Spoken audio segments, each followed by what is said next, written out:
আমার সোনা বাচ্চারা সবই তো তোমাদের জন্য।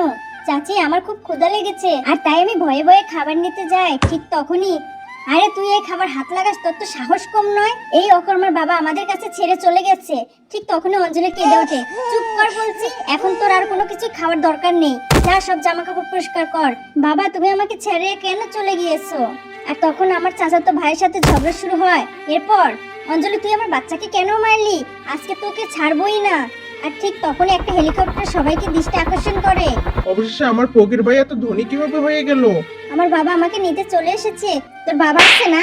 আর ঠিক তখনই হেলিকপ্টার থেকে স্মার্ট হ্যান্ডসাম সুন্দর ছেলে বেরিয়ে আসে। এই শয়তান মেয়েটা শুধু বাবা বাবা করছে। দেখো মা, আমি তোমাকে নিতে এসেছি। আরে বাপরে, এটা কিভাবে সম্ভব হলো? আর আমি দ্রুত দৌড়ে দৌড়ে বাবার কাছে চলে যাই।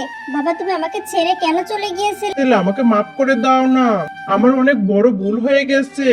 আর আমার বাবা সবাইকে আমার যত্ন নেওয়ার জন্য ধন্যবাদ জানাতে থাকে, যেন ও না জানতে পারে আমরা অঞ্জলিকে অনেক কষ্ট দিয়েছি। আসলে বাবা মা না থাকলে তখনই বোঝা যায় পৃথিবীটা কতটা কঠিন। যাদের বাবা মা আছে তারা আলহামদুলিল্লাহ বলি।